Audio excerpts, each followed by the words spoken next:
This episode may contain content of a graphic nature, including descriptions of physical and sexual violence against adults, children, and animals. Listener discretion is advised.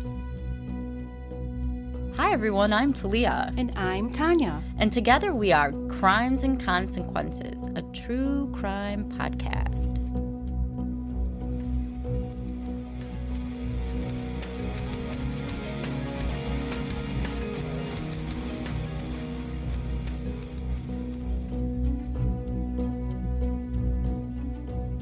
Welcome back, everyone, to another episode of Crimes and Consequences. I am Tanya, and this is my lovely co-host, Talia. And we are a couple of friends who also happen to be lawyers who enjoy Co-workers, law partners.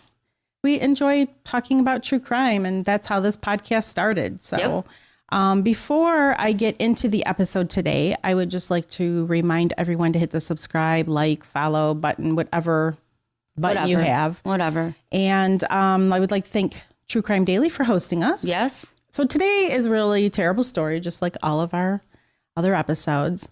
But first, have you ever been to Port St. Lucie, Florida? Maybe.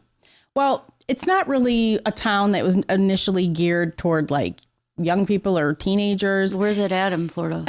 It's like I believe it's on the Gulf Coast, and it's between Orlando and Miami, which I know is a long stretch, but it's along that side.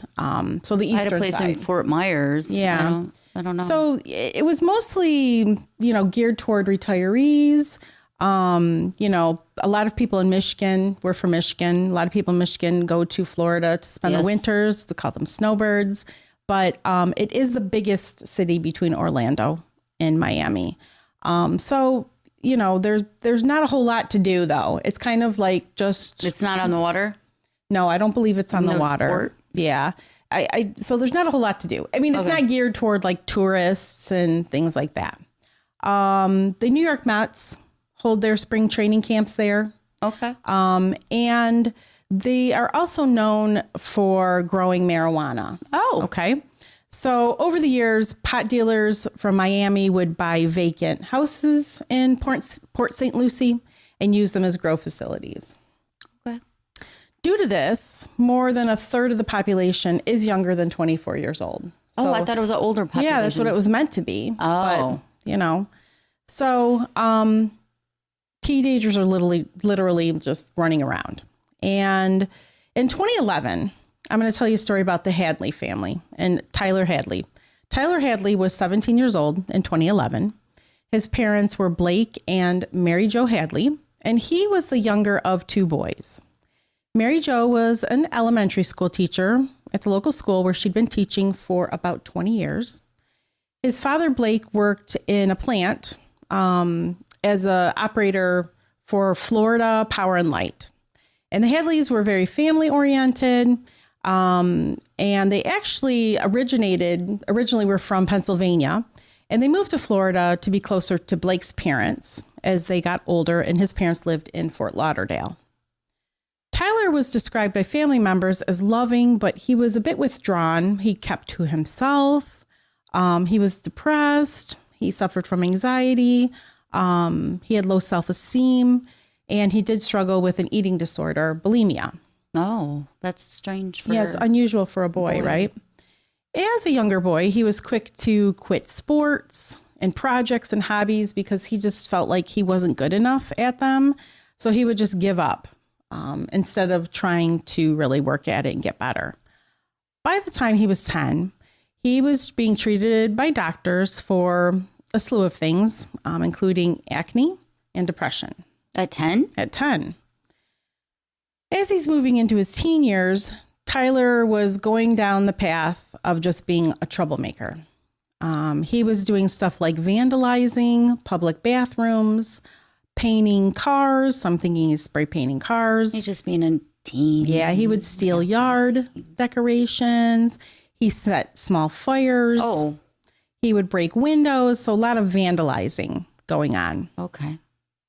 Despite the medications that he was prescribed by doctors, and I'm not sure exactly what he was taking, but by the age of 12, Tyler was self-medicating. At 12? At 12. He started drinking and getting drunk. Wow. Yeah. He started smoking weed by the time he was 15 and taking pills and other hallucinogenics. Whatever he could do to medicate himself. By the time he was 16, he was moving into a little bit of the harder things. Oh, wow. To kids that he went to high school with, Tyler was known as like a druggie, pillhead, who had a history of mental illness and violence. Over the years, so you can imagine his parents, he's quite a handful for them. Damn. Over the years, I know. You thought your kids were bad. Tyler's relationship with his parents was deteriorating. Oh, yeah. As a child, he was a respectful and happy kid. And to neighbors, friends, and other family members, they all seemed close, like a close-knit family. But Tyler would often wait up for his dad to return home from the night shift that he worked at the plant. And they would play basketball in the driveway until midnight sometimes. And this is when he was younger. In their backyard, the Hadleys had a pool. So during the summer and warmer, I mean, it's warm in Florida. So I'm imagining they're using this pool all the time. Right. They were always back there spending time, all day long in the summer. That's what I'd be doing. Hell yeah, that's what I'd be doing too. If I lived in Florida, in your house with your windows. No, I wouldn't. I'd be in the pool. Blinds shut. If I was in Florida. I know you. You're like a vampire. I am. If you knew, Tanya. Well, that's because the sun hurts. It's because Michigan sucks and I don't have a pool. Michigan doesn't suck. I actually love Michigan. Yeah, I love Michigan. But it's hot outside in the summer and I don't like to sweat. If I had a pool, I'd be in it. Okay. Just trust me. When Tyler reached high school, things took a dramatic turn. And the family started to be more detached. So, he's getting into drinking more and doing drugs. And he's probably, he's doing all this vandalizing. So plus he's a teen. Yeah. And that's normal to detach. Right. Tyler appeared to be troubled. And he seemed to be somebody who just acted out for attention, maybe. Not only did he do these things like this acting out, but he was really disrespectful to adults and other people in general. And one day, Tyler and a few other boys dragged a love seat out into the woods. Okay. I don't know whose love seat this was, but they took it out there. They set it on fire. Yeah, they poured gas all over it and lit it on fire. Teen boys. Yeah, but the couch wasn't the only thing that burned. It caused a forest fire. Oh, shit. Yeah. At the River Park Wildlife Reserve. So the police were called. Oh, that's no good. No, I'd be pissed if I was his parent. I know, right? But the boys got off with just a warning on that one. So I'm surprised because setting the forest on fire is pretty But they serious. didn't mean to. They were just burning a couch in the forest. That's true. On a preserve. Yeah, I guess. But not a good idea. I guess. Reckless. Not soon after that, Tyler got into a fight at a friend's house and he was arrested for aggravated battery. Ooh. Yeah, it was pretty serious. That's a real fight. Mm-hmm. And he spent a week in jail. Oh. And I don't know if he was probably in the juvenile home, right? But still, that's a serious offense. Yeah, and he ended up having... It's just not like a punch. No, this is a full-out brawl probably. And he's probably beating the shit out of some kid, right? Right. That's he ended up on house arrest for a couple weeks after that. Tyler told a friend over Facebook Messenger that he knew his mom was disappointed in him, and that really bothered him. But it didn't stop his aggressive behavior. Well, then, change your behavior if you know you're disappointing people. In June of 2011, Tyler came home from a party and he was wasted. So his mom had him admitted to a mental health clinic called New Horizons. He must have been really shit-faced. Yeah, he was wasted. Mary Jo, his mom, had suffered from depression her entire life, and she was really scared that Tyler was going through the same thing. He's obviously going through something. Right. And she, beyond her ability to help him, so she wanted to get him some serious help. Mary Jo told friends and the doctors at the clinic that she was afraid that Tyler would hurt himself, but she was also afraid that he might hurt someone else. Oh. And since he was under the age of 18, she was able to admit him. She still has control. Yeah, without his consent. And at New Horizons, he did receive mandatory therapy. But this wasn't the first time that Tyler had received mental health help. He had previously gone to therapy for his eating disorder and his poor self-esteem. And he also, one thing that was kind of odd was when he was younger, he took that human growth hormone. Why? HGH. Yeah, HGH. And I think he was prescribed as a way to boost his confidence. What? And I don't know how that helps confidence. What? I don't know. But his parents allowed him to take it. That's strange. So it's obvious here, Tyler is fighting demons in his own mind. And as a result, he's sort of an outcast at school. But there's always a group of outcasts that can be together. Yeah, he did. And he was hanging with the wrong kids. He was getting pulled deeper and deeper into the drug scene and drinking, even at the young age of 15. Mary Jo was a devout Catholic who served as a lector at the St. Lucie Catholic Church. So Tyler and her, they didn't really see eye to eye on their way to live. Because, I mean, he's all shades of messed up. Right. Tyler often felt that his parents put a lot of pressure on him to be something that he wasn't. I mean, I'm thinking that they were just normal parents. Like, right. We just want you to fly straight or whatever it is. And I have no idea what you're talking about, but just go to school, do your homework, right. Don't take drugs. I mean, I doubt that. Who knows what my kids would say about me? Who knows? I doubt it was any kind of unrealistic pressure. Right. But then again, I wasn't there. I don't know. But Tyler felt that anything he would do was wrong in their eyes. And he would talk of suicide often to his friends and family. And it seemed that close family and friends kind of lost Tyler to his demons for a while. But once in a while, he would show like his true caring self. It would come through. But it was getting less and less common. Tyler was really struggling, and his mom's trying to get him this professional help, but they were also punishing him. He was doing things that were wrong, right. And he was serving punishment at home. After a drunk driving incident, Mary Jo took away Tyler's phone and his car. He often got his phone taken away, but worst punishment for a teenager.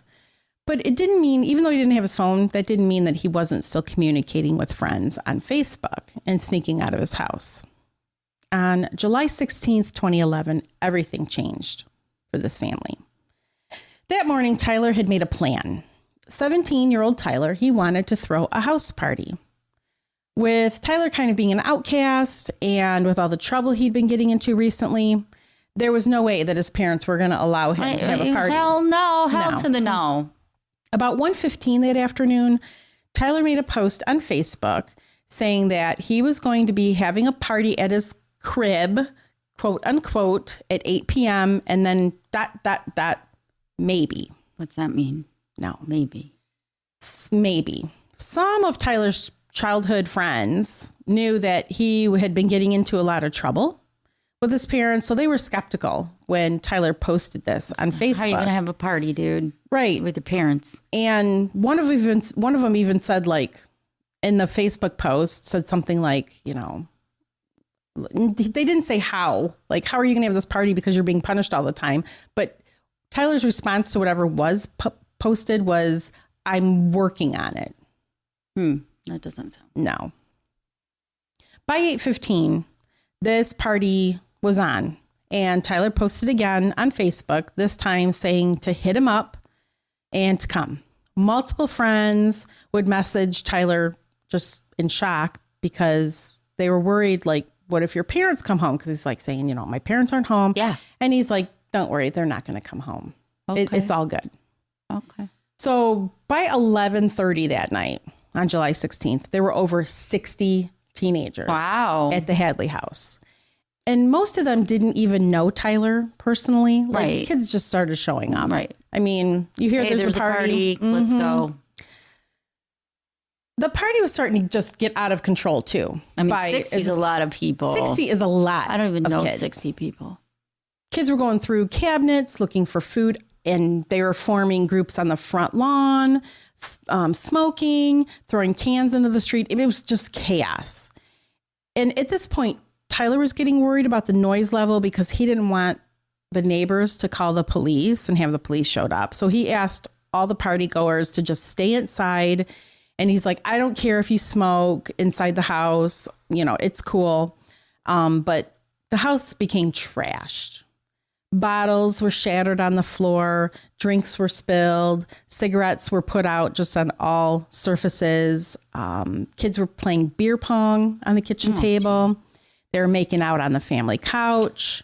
They were using the family's computer, which was near the dining table, to blast music throughout the house. I mean, they were smoking weed. Like, it was just like, can you imagine any kind of movie? I've been to those parties. Yeah, any kind of movie that shows just teenagers having a crazy party. Throughout the evening, various kids would ask Tyler, where are your parents? And his answers were always different. Tyler told some of them that his parents were in Orlando. He told some of them they were in Georgia. He told a few of them that his parents didn't even live there anymore and that the house was his. What? Yeah. Stop it. As the night progressed, Tyler just appeared more and more removed and just seemed strange. Although to most, Tyler was always that way. So, okay, he's not acting any differently. Around 12:30 a.m., the party was running out of beer, and I don't know who brought the beer. Tyler can't borrow it. I don't know how much his dad had in the house, but Tyler asked a 20. There's a will. Somebody probably brought a few cases of it. Trust me. So they're running out, and Tyler asks a 21-year-old party goer named Mark Andrews and his girlfriend Ashley if they would run up to the local gas station and get 4 more cases of Busch Light. Yeah, it's garbage. I don't like beer anyway. Oh, well, when I was 17, I drank anything. Worse. Yeah, you probably had like Pabst Blue Ribbon and Mad Dog, Wild Turkey or whatever. I know. Yeah, anything. While they were exchanging the money and making the plan for them to go up to the gas station, Tyler told Ashley, who didn't know him very well, that his dad was dead. And she thought he meant that he had passed away a long time ago. So the night continues into chaos. More and more people were coming to the house. This house is being trashed more and more. Kids were selling weed and pills to each other.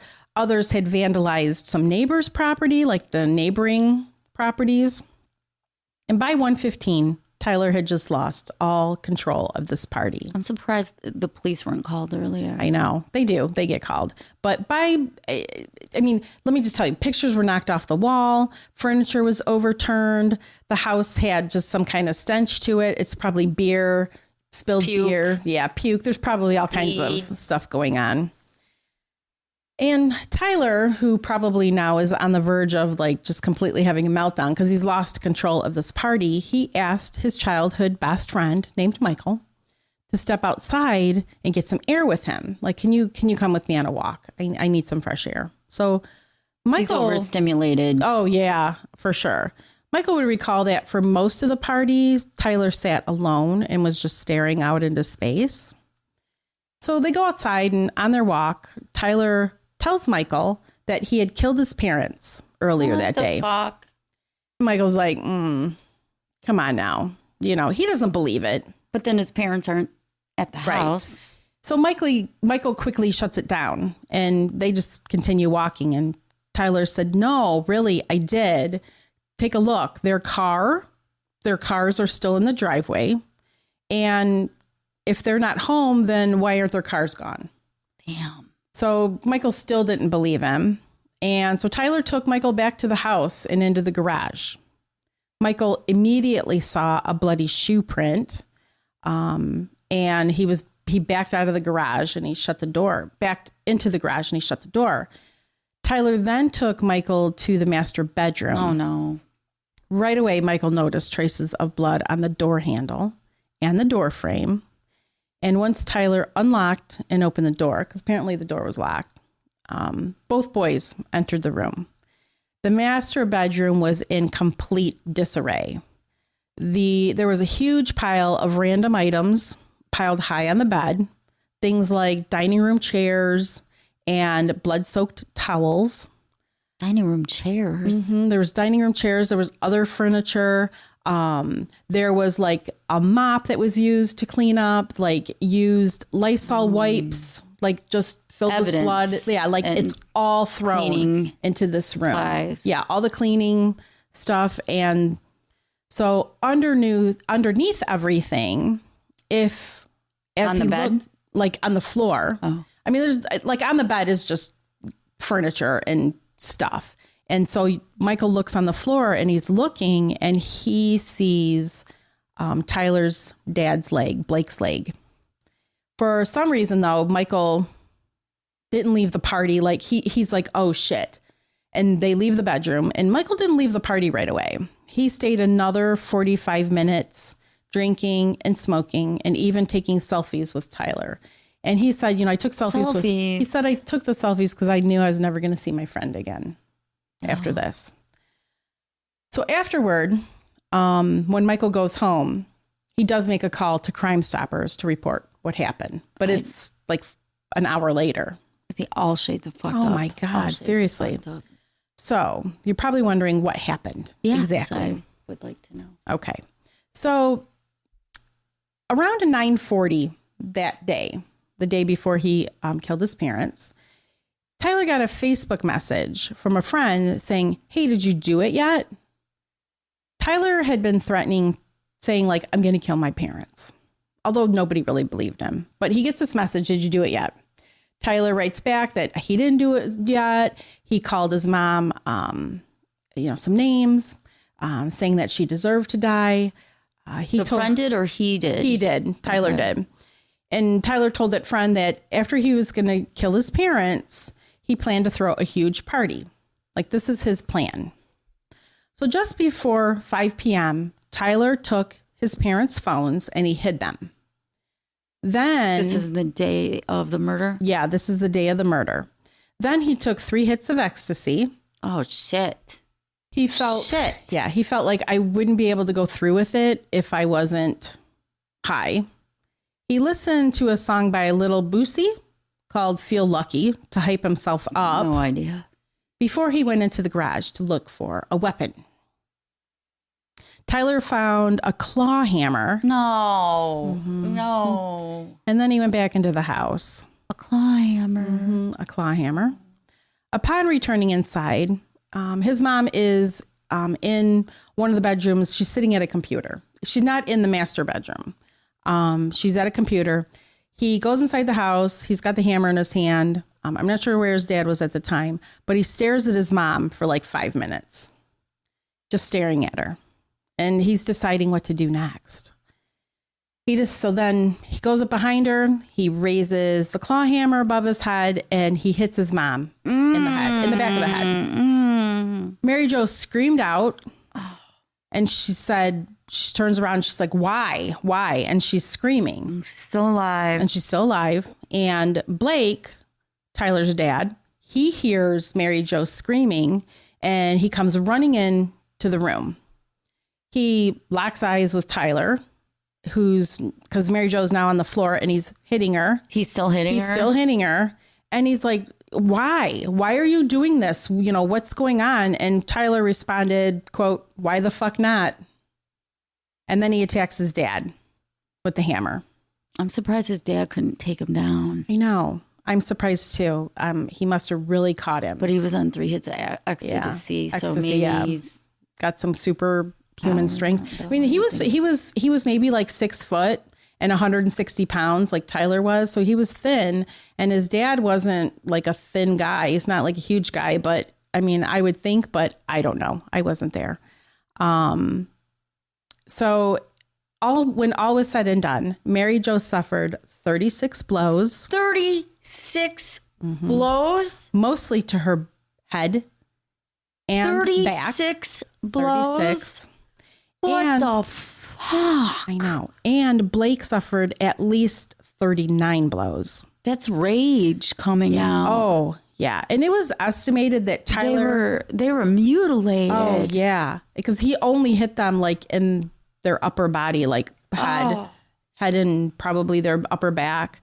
It was estimated that Tyler spent a full minute beating each of his parents. And a minute might not sound like a lot, but when you're hitting someone with a claw hammer, if you think about it, I mean, that's a long time. Effort. Yeah, it's a lot of effort. That's overkill. Yeah. It's way beyond what is necessary to get the deed done. Right. And the most disturbing fact, though, is that Mary Jo and Blake were still alive. What? And they were still conscious during this attack.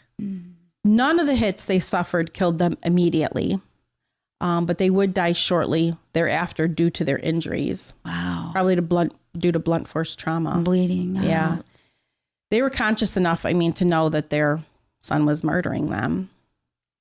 After they were dead, Tanya. I know, and Tyler was done, he quickly covered their heads with towels as he just couldn't stand to look at them. Right. He dragged his parents' bodies into the master bedroom and he laid them side by side, face down. Tyler put the claw hammer between his parents' bodies. And at this point now, the living room, which is where Mary Jo was, initially where the attack started, the living room was just a bloody mess. Tyler himself was covered head to toe in blood splatter. So he's like, if I'm going to have this party, because he's still got his mind on the party, he was going to have to get cleaning. It took him over 3 hours to clean up this gory mess, which was longer than he had anticipated. He took every single piece of potentially incriminating evidence and piled it on top of the bed and on his parents' bodies. So like I told you, this included the coffee table, dining chairs. There were pillows, probably from the sofa, broken dishes, shattered glasses, a sponge mop, used Clorox wipes, and bloody towels. Essentially, everything he used to clean was thrown into the pile. And anything that had evidence on it, meaning blood splatter, that could be moved, ended up in their bedroom. And I have a picture of it. Their bedroom is trashed. There's also another photo that we'll show during the video, and it's pretty graphic. So it's not of Blake and Mary Jo, but it's graphic. So I just want to warn everyone. So now it's time. Okay, cleans up. Now it's time he needs to get clean. So he takes a shower. He looks himself in the mirror, and he said he couldn't help but laugh at his reflection. What? I don't know. What? He hopped in the shower. By then he's just lost it. He's lost it. He's on ecstasy. 3 hits. 3 hits. Let's not forget it. And that's when he gets out of the shower, he posts on Facebook and says, "Oh, the party's on." It's gross. So that's now, kids start to show up and the evening goes into chaos. And they have no idea there's 2 dead bodies upstairs. No.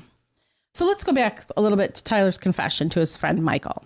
So as I told you, Michael stayed at the party for 45 minutes after Tyler had just proved to him that he had murdered his parents. Between Tyler's confession to Michael and Michael leaving the party, other party goers heard that there was another party at a different house. So everyone quickly started to clear out, causing commotion in the front yard. Over 14 cars peeled off loudly from the Hadley residence. A neighbor to the Hadley residence named Rayanne Wallace just had enough of the noise and the debauchery, and she finally called 911 when the kids started drifting into her yard during their departure. Within 2 minutes of Rayanne's call, police arrived at the Hadley residence.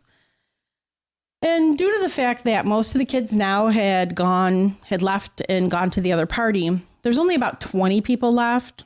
And so the police go to Tyler, and he promises the police, yes, we'll keep it down for the rest of the night.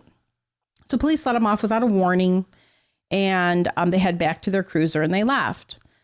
By 2:30 a.m., all of the kids now have learned that the other party that was supposed to be happening was just a rumor. So they all headed back to the Hadley residence, and the party was back on despite the police having just left. At this point, it's clear that something was really wrong with Tyler.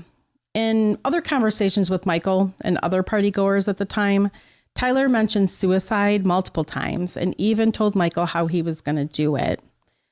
Michael left the party about 3 a.m., so maybe he stayed, I don't know, due to this. I don't know. I'm trying to give Michael the benefit of the doubt, but he left about just before 3 a.m.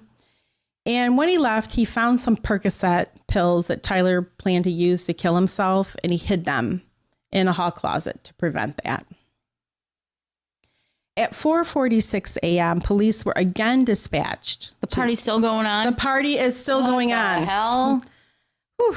And so they come back to the Hadley home. But now this is due to the call that Michael made to Crime Stoppers. He informed them of what Tyler had done. And he told them everything. So when police arrived, they could see the shadow of someone pacing back and forth in the front living room. One of the officers, his name was Officer Green. He peered through the window and he saw Tyler pacing across the living room, talking to himself. Then Tyler started grabbing books, like stacks of books from a bookshelf by the front door and taking them back into the master bedroom. Why? I don't know. After the third trip, I'm thinking maybe there was some blood splatter on them. Okay. After Tyler's third trip, Officer Green finally knocked on the front door, but Tyler didn't answer it right away. Instead, he went and turned all of the lights off in the house before he answered the door. Tyler looked very disturbed to Officer Green. His eyes were wide. He wasn't blinking. When he answered, he left his left hand behind his back, which caused the other officer that was with Officer Green, his name was Officer Zamowski, to draw his gun.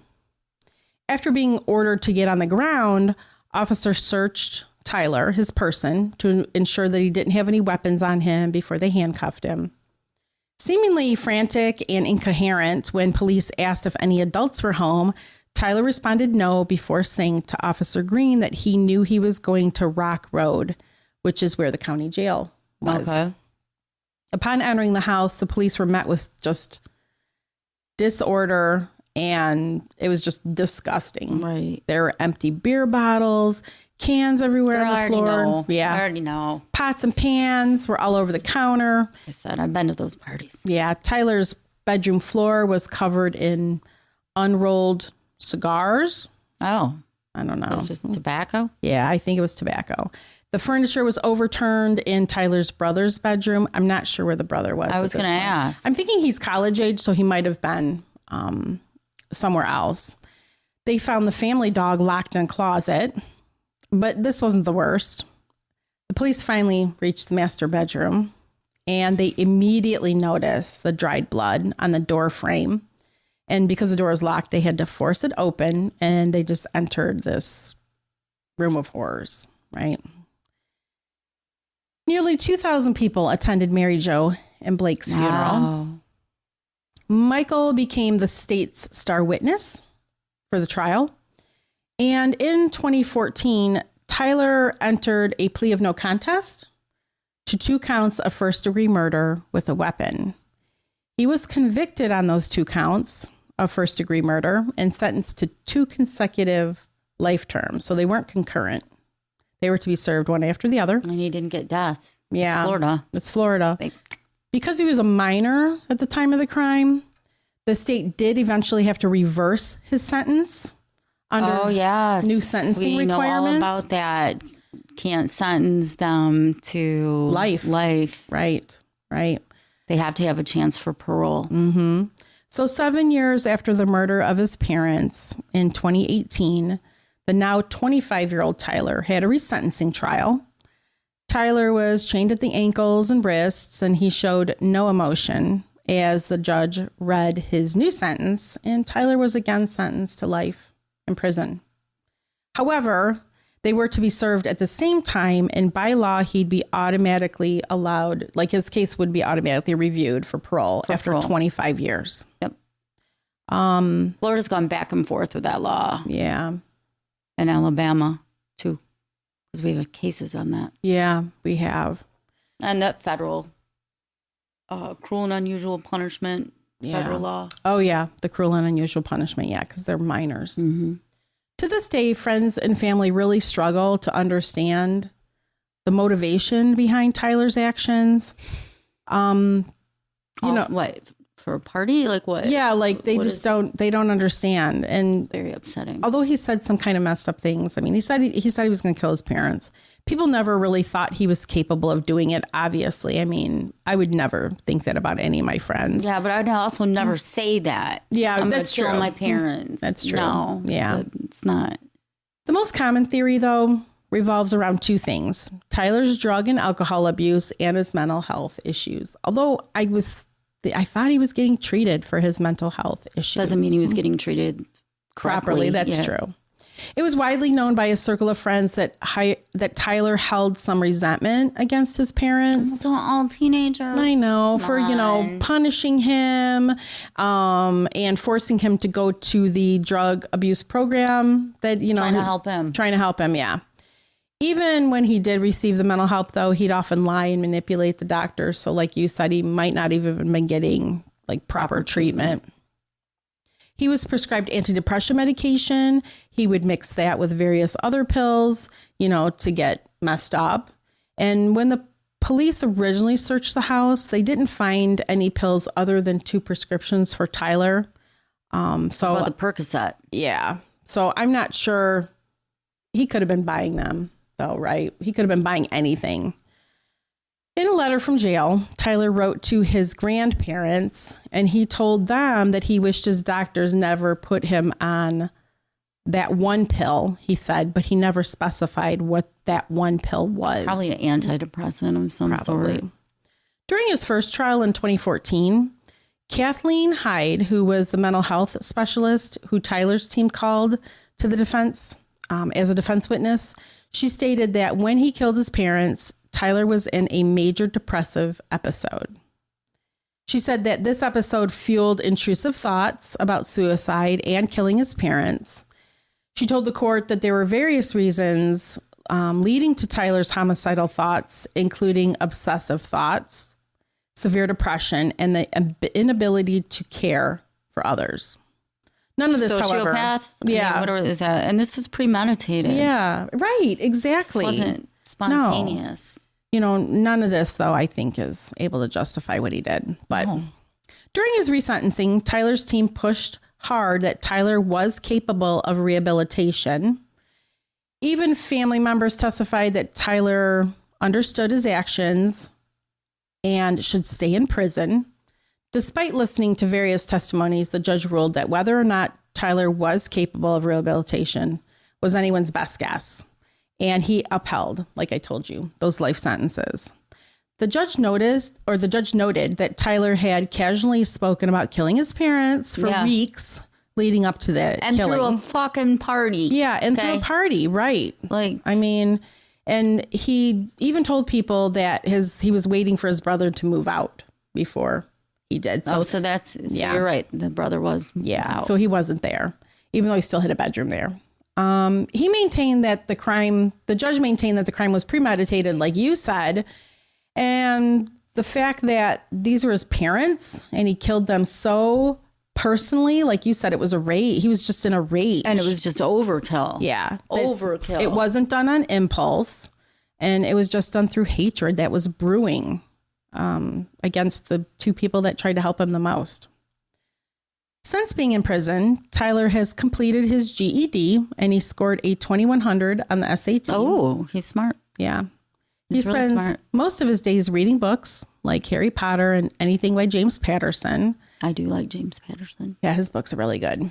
Tyler started meeting with a priest named Father Michael, who had encouraged Tyler to confess his sins to God and repent to be able to be forgiven. In letters to his grandparents, Tyler was torn up with guilt. He said he was depressed, angry, confused, and delusional, like when at the time of the crimes. And he told them that he was planning to be ordained when he's released from prison one day. I think that's going to happen. I don't think that's going to happen either. As for Michael, his friend that called Crime Stoppers, he said that Tyler murdering his parents was the worst thing that he ever happened to him. Oh, I bet. I mean, he was really traumatized. I mean, yeah. Plus he was like the star witness. So he's like against his best friend. Yeah. So he just, he he relives it. He says horrible. This caused him problems socially. He couldn't go to school without people coming to him PTSD. and like asking him about it. They all wanted like the gory details from him. So Ryan Hadley, who was Tyler's other brother, I haven't really talked about him. He was the older brother that had moved out. He wrote a book about life after his parents were murdered. He dove deep into the grief and how he survived. Ryan struggled to forgive his brother. That would be hard. Yeah. And he struggled to maintain a relationship with him. And he has no family. Like he just has his brother and his parents are gone. Right. Like it's got to be hard. Since Tyler's resentencing in 2014, or since his sentencing in 2014 and his resentencing in 2018, Ryan occasionally visits Tyler in prison. He's learned to live with the idea that two things can be true at the same time, that he can be angry at his brother for what he did while still loving, and caring about him. So I'm sure it's a real struggle. Like you said, it's got to be hard. Some resentment, but yeah. You learn to forgive. Right? Like, I guess you have to because he's your brother. I don't know. The only family, like you said. I think you have to because of you. To live with that hate and anger doesn't do any good for you. That's, you have a point there, right? Because he's got to move on with his life, and so that is the really sad story about. That is very sad. The Hadley family. So. That makes me very, very, very sad. It just happened for nothing. I hate these crimes that are just like deemed to be for no reason. Not that anybody should be murdered for a reason, and I just want to clarify that, but senseless, like Hitler. Just like, Hitler maybe. Yeah, you're right. Stalin. But, some of these I'm just like, why? Like, was throwing the party that important? Apparently to 17-year-old. But he's all messed up and he's only 17. Yeah.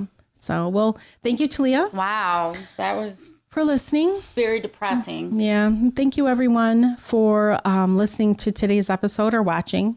Don't forget to hit the like, subscribe, follow button. If you would like to hear more episodes, we do offer a Patreon. Yep.